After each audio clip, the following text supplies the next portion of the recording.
Hey everyone. So I wanted to kick the course off with market structure, and the reason being is this is the absolute most important concept. If you're going to get one thing right, this is the absolute biggest thing you need to get right. Learning proper market structure will allow you to get on the right side of things more often than not, and it'll ensure that you're trading in the correct direction most of the time. Now, market structure can be quite simple by the way the textbook examples are drawn. Obviously, as we get into the real market, things can get a little more hectic. So this is why we're going to do it in 3 steps. We're going to go over the textbook examples, then we're going to go into the realistic examples, and then in the next video, we're going to jump into actual market structure on the candles, where we'll do daily structure, then 4-hour, then we'll jump into 15-minute, and then I'm going to show you how all these times correlate together and how to use them properly to form an analysis. Now, the majority of our analysis is going to come from the 4-hour and the 15-minute to day trade. And our entries will come off the 1 minute with 4-hour and 15-minute structure behind us. So let's start.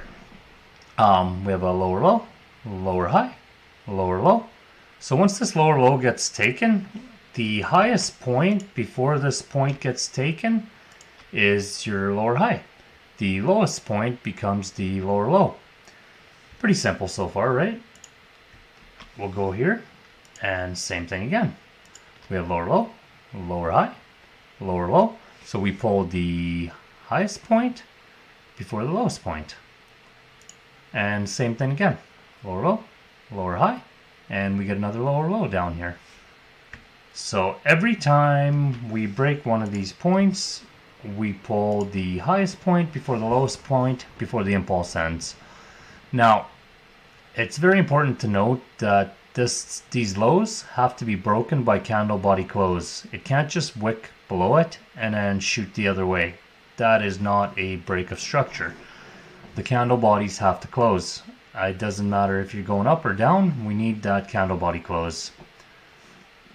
Now, on a more realistic example here, we have a lower high, lower low, lower high, and we kind of zigzag our way down and we put in a new lower low. Now, ultimately, these points are not all structure. They are what's called substructure, or you can even call them internal structure, if you will. They are internally contained between the lower high and the lower low. So I call them substructure. If you want to call them substructure or internal structure, that's totally fine. And basically, once this happens and we take this lower low, we are going to pull the highest point before the lowest point. Now, let's say this is a 4-hour chart that we're looking at. All this stuff here isn't structure on 4-hour. However, as we go down onto the 15-minute, this would be market structure. And again, we'll do examples of how to combine the two to do proper analysis. So in this case, we form a lower low. We have a lower high, which is the absolute highest point before our impulse down. And now we have another lower low. So the bearish trend is still continuing, obviously. Again, lower low, lower high, lower low, lower high, and we get a lower low.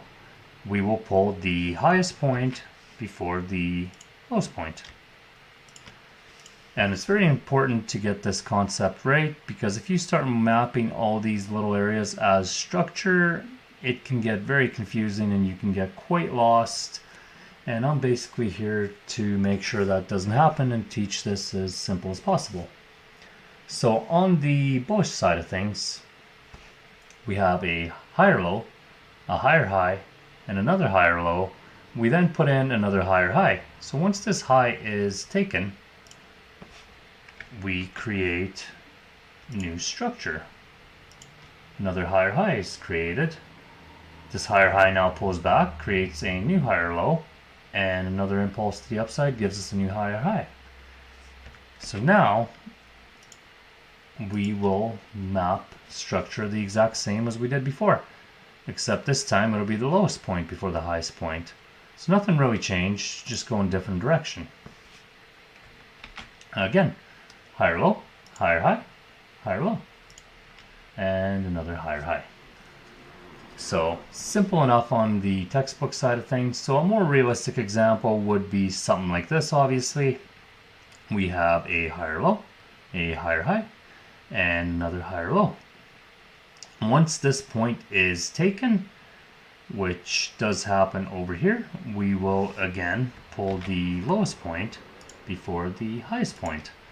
So the lowest point being right here, the highest point being right here. All these points are substructure, and it is important to not map them as market structure. They are something, they can be used as confluence to trade, and you'll definitely be taught how to do that properly, but it's more important that you understand how to map structure properly. Now, as we made our higher high, and we zigzag our way down, create another higher low, impulse up, we create another higher high. So again, same thing. And we've made new structure. Now we kind of zigzag our way down, even come back up and come back down. And finally, we kind of have an impulse to the upside.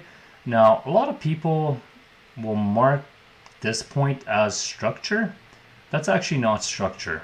It is the lowest point before the highest point. So it is very important you map this as structure and not this. And I'm going to show you why in just a second.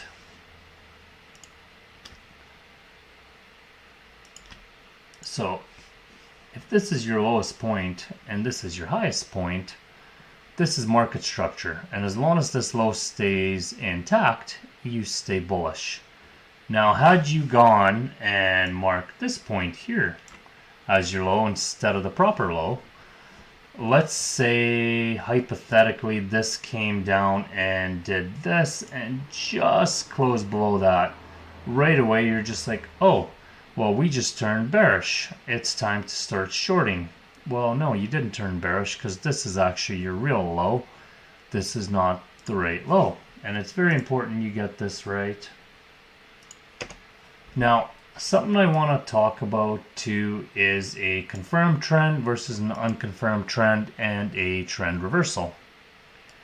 So we have the same textbook scenario here as you had over on the right. Bearish trend, and we have a bullish trend. For a bearish trend to be confirmed, we need two lows. One low, two low. This trend is now confirmed bearish. For a bullish trend to be confirmed, we need two highs. One high, two high. This trend is now confirmed. As soon as you have 2 points of structure, the trend is confirmed. Now, why this is important is I want to show you a scenario where we create a new high and we pull back. So this now becomes an unconfirmed bullish trend.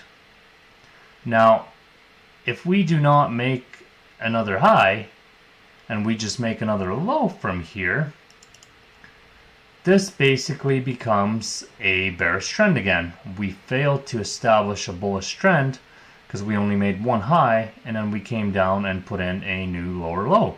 So this is still a confirmed bearish trend. Now on the flip side of things, let's say you have a trend that puts in a new high and you put in a second high. This is now a confirmed bullish trend. And this trend is more likely to continue since you have two high points. Whereas one high point, at this point, you're just like, okay, we could possibly have a trend reversal. So you'll start being open to buys, but you still have to be open to sells as well, as this trend is not confirmed.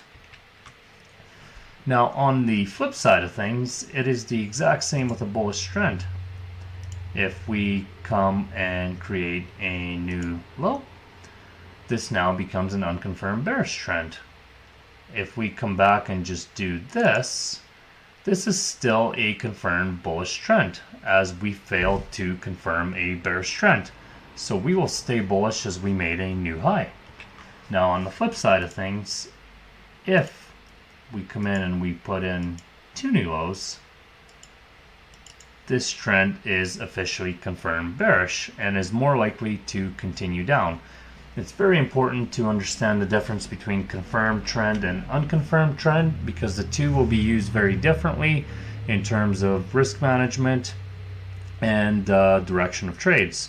Once a trend is confirmed, that's your highest probability to go in that direction. Unconfirmed, yes, that's your direction, but you have to be open to the opposite direction until the trend is confirmed.